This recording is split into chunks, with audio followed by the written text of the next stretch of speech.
আসলে স্বৈরাচারী সরকারের পতন হয়েছে। তো ছাত্র জনতার এবং আপনাদের সহযোগিতায় কিন্তু একটা স্বাধীন দেশ পেয়েছে। তো আজকে 17 বছর পরে কিন্তু 7ই নভেম্বর উদযাপন করছেন, আসলে অনুভূতিতে প্রকাশ করবেন আমাদের। আজকে অনুভূতি আমাদের অনেক আনন্দিত। আমরা আজকে 17 বছর পরে সরকারের ছাত্র জনতার আন্দোলনের মাধ্যমে পতন হয়েছে বাংলাদেশের মাঝে। আজকে অনেক আনন্দিত।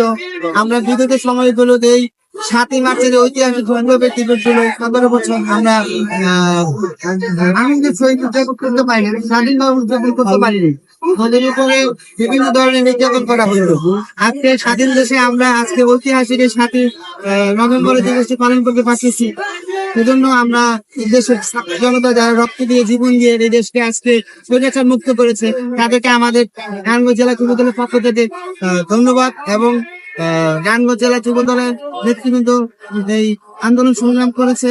আমাদের নেতা জনাব মসিউর রহমান রনি 5ই আগস্ট যে স্বৈরাচারী আন্দোলন হয়েছে, সেই আন্দোলনে নারায়ণগঞ্জ থেকে সর্ববৃহৎ ভাবে আমাদের নারায়ণগঞ্জ জেলা যুব দলের নেতৃবৃন্দদেরকে নিয়ে আন্দোলন সংগ্রামে অংশগ্রহণ করেছিল।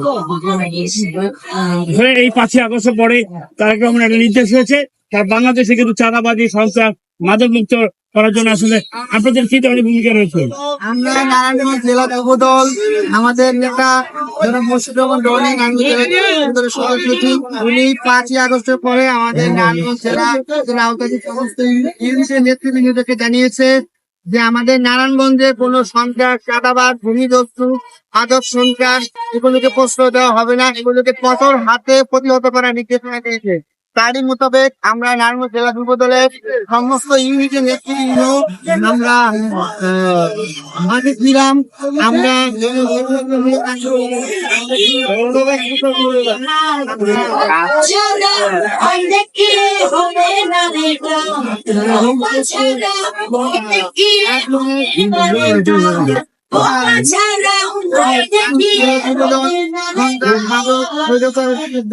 কাজ করেছে।